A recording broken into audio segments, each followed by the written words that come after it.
A continuación, el doctor Dagnovar Aristizábal, médico cardiólogo de la Universidad Pontificia Bolivariana.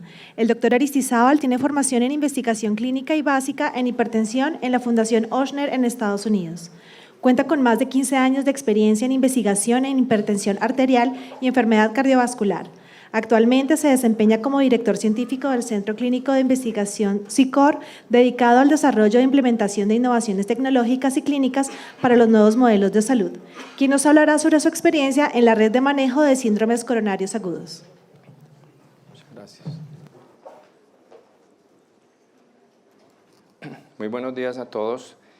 Quiero dar mi agradecimiento especial a SEMI, al doctor Jaime Arias, y al doctor Ramón Abel Castaño, quienes muy amablemente me invitaron, al doctor Juan Gonzalo López igualmente, para tener este espacio y compartirles uno de los casos de cómo aplicar la telemedicina en un problema grave y delicado en nuestro país.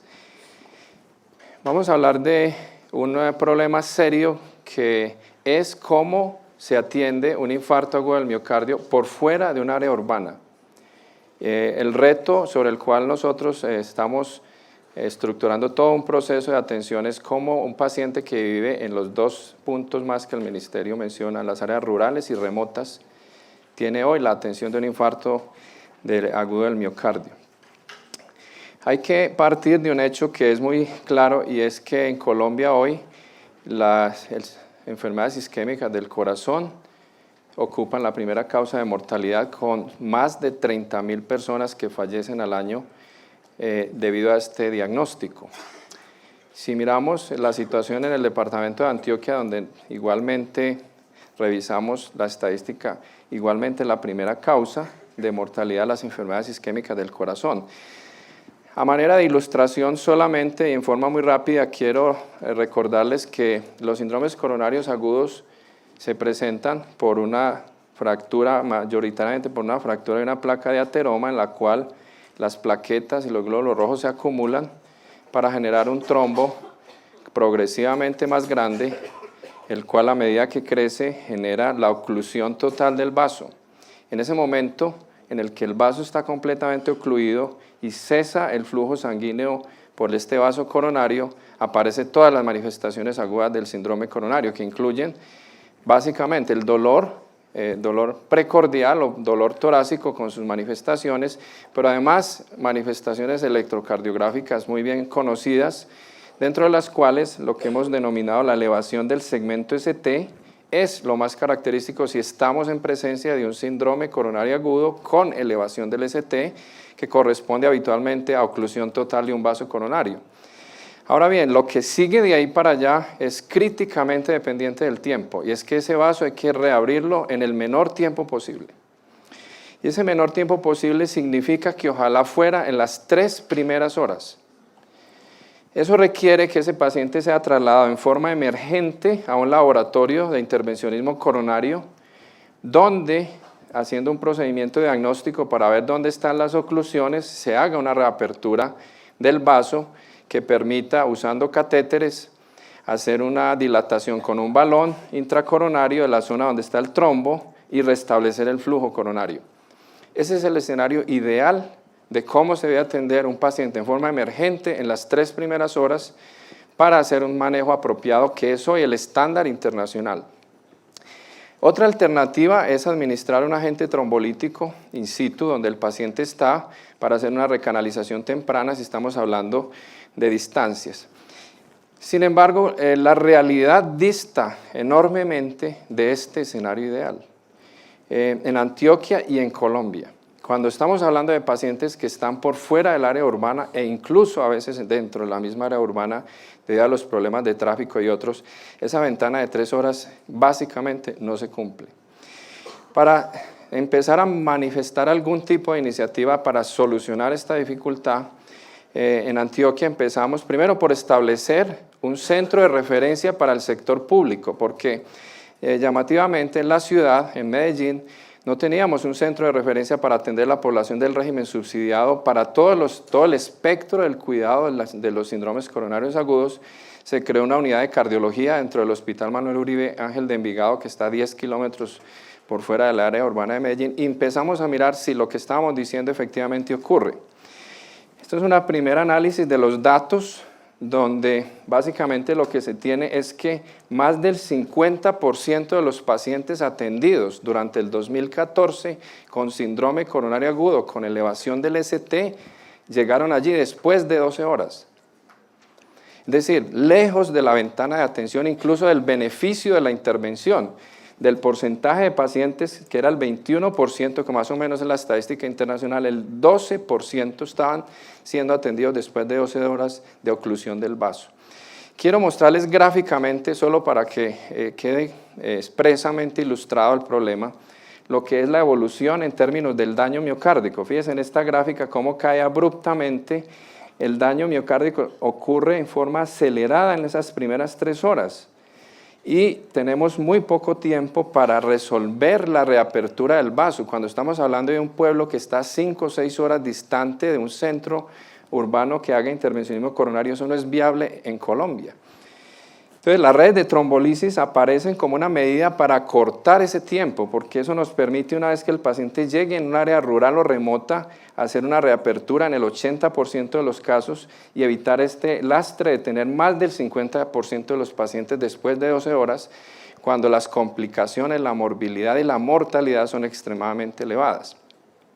Eso es un problema geográfico, lo es en Antioquia, lo es en Colombia, donde la ubicación rural de nuestros municipios y otras áreas pobladas está muy por fuera de las posibilidades de hacer la atención de un paciente que llega con síntomas correspondientes a un infarto y con un electro que muestra elevación del segmento ST.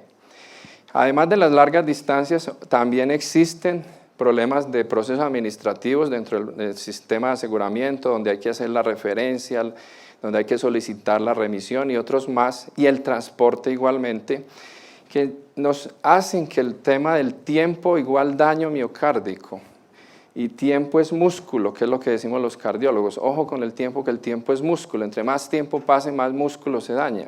Tengamos que resolverlo en forma distinta.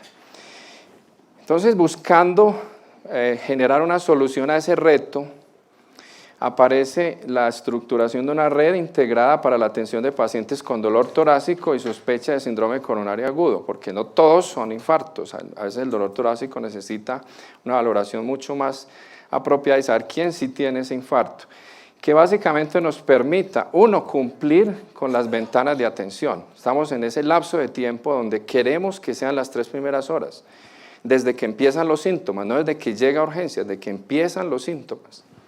Queremos también administrar un trombolítico en forma segura y oportuna en un área rural o remota. Ese es el segundo reto, digamos, técnico importante al cual tenemos que prepararnos a afrontar y además integrar todos los niveles de atención en una red, como lo quiere el ministerio, en este caso en enfermedad cardíaca, reducir las demoras que hoy se dan en esas atenciones y hacer un traslado de ese paciente al tercer nivel, pero teleasistido, para que cualquier situación médica que se dé durante el transporte esté siendo respaldada por un centro de referencia.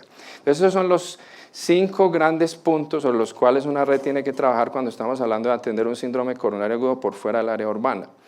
Para hacerlo en Antioquia, la iniciativa que se tomó con Sabia Salud, que es la EPS del régimen subsidiado, fue establecer 4 sitios distintos. Un primer sitio a 10 kilómetros del hospital de referencia para tercer nivel, que es en la unidad intermedia hospitalaria de Castilla, que queda hacia el norte de la ciudad, a más o menos a 10 kilómetros del hospital. Un segundo centro a 40 kilómetros en Río Negro, en el oriente. Otro tercer centro a 80 kilómetros en Santa Fe, Antioquia, y un cuarto centro hacia la zona norte en Yarumal, que está a 120 kilómetros de Medellín, buscando ver cuáles eran las barreras para trabajar los tiempos y el manejo de estos pacientes. Siendo esto uno de los grandes temas de trabajo para poder garantizar no solamente el manejo inicial, sino el transporte, el otro reto que fue realmente tecnológico es cómo garantizar la transmisión del electro en tiempo real, en streaming real. Durante el momento en el cual el paciente llega a urgencias, es conectado y toda la red. En Colombia en el 2015 que empezamos, no existía ningún dispositivo que tomara 12 derivaciones electrocardiográficas y las transmitiera en tiempo real. Solo había hasta 3 derivaciones. Algunos dispositivos tecnológicos que hacían esto parecían candidatos para hacer la red, sin embargo eso no es posible hacerlo sin 12 derivaciones.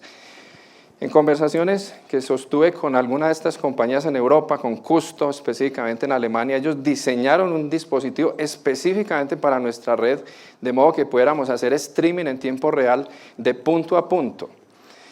Eso significa que el centro de referencia nuestro, que es SICOR, en el área ambulatoria de cardiología, se podía conectar simultáneamente con el hospital de referencia, la ES en los 4 puntos dichos, y con el hospital de tercer nivel en tiempo real para hacer el ejercicio de ver el paciente cómo evolucionaba y cómo le manejábamos la fibrilación ventricular durante la reperfusión y cómo manejábamos el shock cardiogénico durante la fase aguda del infarto, la inestabilidad hemodinámica, durante todo ese proceso de atención por fuera del área urbana.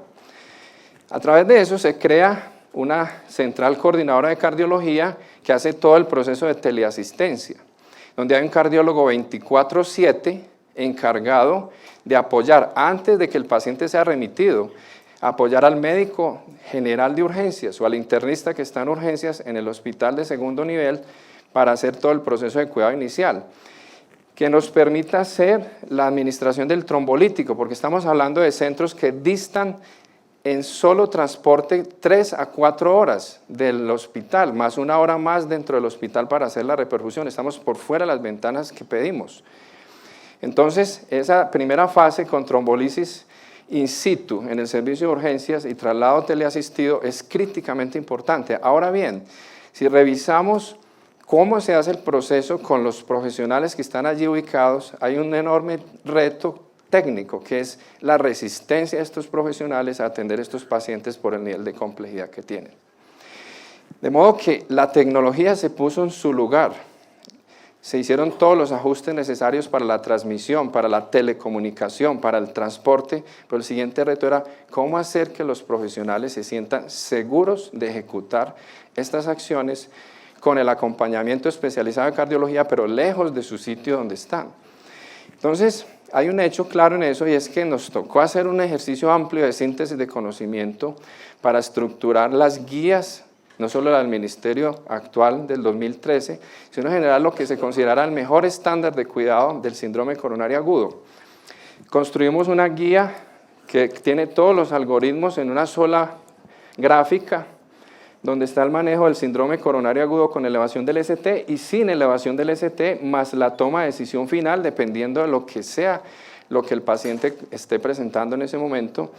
Se hicieron los flujogramas para hacer todas las tomas de decisiones por parte de los profesionales y empezamos el ejercicio en urgencias de ver qué tan posible era para ellos, simplificando al máximo a quién se remite inmediatamente, en quién hay que considerar la remisión solamente antes de la trombolisis, cuáles eran las ayudas inmediatas en las franjas de tiempo según los cuidados y las presentaciones para tomar las decisiones. Y se llevó todo el ejercicio de lo que hoy se llaman las unidades de dolor torácico con flujogramas muy sencillos, donde están las medidas iniciales, quién tiene un ST elevado que se debe inmediatamente trombolizar y remitir, quién tiene un ST no elevado que tiene criterios de remisión inmediatos y quiénes se deben dejar en la unidad de observación para hacer point of care, como vamos a hablar más tarde, y que sean fáciles de derivar o derivar a casa o dejar en observación dentro del hospital. Entonces, ese ejercicio de preparar el recurso humano es muy importante. Aquí les muestro,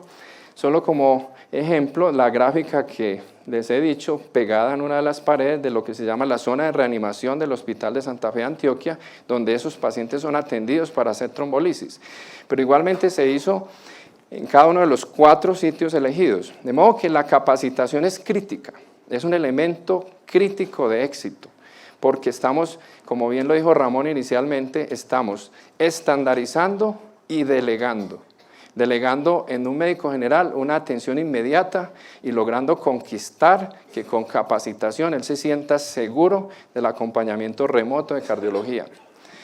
Desde ese punto de vista, hay dos aspectos importantes. Uno es la capacitación tecnológica de los sistemas de información que hacen la transmisión, donde el grupo de enfermería y de cuidado inicial en urgencias es muy importante. Pero las tomas de decisiones rápidas se vuelven críticas. Ejemplo, empezamos a hacerlo en segundos niveles, porque es donde existe más estructura médica para soportar el cuidado, donde hay medicina interna y otras especialidades, pero tenemos que correrlo al primer nivel. Entonces, el primer nivel necesita una forma de toma de decisión muy rápida. Este es un flujograma que hicimos en 3 preguntas. ¿Cuándo se remite un paciente que está en primer nivel en urgencias al segundo nivel? Se responden 3 preguntas y el doctor sabe que ese paciente lo debe remitir. Esencialmente, si el electro muestra elevación del ST, diga sí o no. Si el dolor es lo único que tiene y es de características anginosas, 2. Y tercero, si tiene otros hallazgos en presencia de 2 negativas que tienen que ver con el síndrome coronario agudo. Con esas 3 preguntas, él puede derivar a ese paciente al segundo nivel en forma inmediata. Y así se estructura la red. Construimos mucho trabajo en e-learning para que los profesionales desde donde están puedan empezar a ser hábiles en leer electros, porque siempre hay manifestaciones que no son tan evidentes, donde usando plataformas donde aparecen distintos tipos de electrocardiograma, en donde se hace todo el ejercicio de cómo se hace una UDT, una unidad de dolor torácico bien evaluada, por dolor, por electro y por enzimas, pudieran tomar decisiones que son evaluadas por el sistema de forma automática. Ellos colocan, ¿dónde usted ve la normalidad en este electro? ¿Aquí o acá o en cuál derivación? Ellos colocan dónde y el sistema les evalúa si está siendo evaluada correctamente. De manera que a través de ese tipo de ejercicios hemos podido lograr implementar la trombolisis en la ventana de tiempo en el sitio donde el paciente está en zona rural o remota para empezar a hacer un cuidado de esos pacientes dentro de la ventana de tiempo que se requiere. Estamos hablando de la población más necesitada de un cuidado óptimo que no está en la ciudad. Adicionalmente, podemos verlo de donde estemos. Si estamos con celular, podemos mirar al paciente que está en ese momento en la ambulancia siendo transportado, cómo va en la ambulancia mirando el electro. Lo podemos hacer igualmente en la ciudad o lo podemos hacer directamente en camino. Ese es el tipo de estructura que se necesita para este gran problema que es cómo se atiende hoy los síndromes coronarios agudos y el miocardio con elevación del segmento ST, donde Colombia no tiene los estándares que se requieren internacionalmente. En la última reunión del Colegio Americano de Cardiología se presentaron experiencias de 8 países, solamente uno de América, Brasil, quien desde el año 2009 tiene en marcha una estructura de este tipo. Eso requiere una serie de fortalecimientos, como se los he mostrado, en distintos frentes, pero requiere mucho trabajo en red, mucha gestión del conocimiento, capacitación en tecnologías, uso de las tecnologías en forma hábil y sobre todo el mejor estándar de atención que hoy lo tenemos, como se ha dicho aquí, pero que necesita ser integrado entre el cuidado óptimo de problemas tan delicados como el infarto agudo del miocardio, que es la primera causa de muerte en este país. Muchas gracias.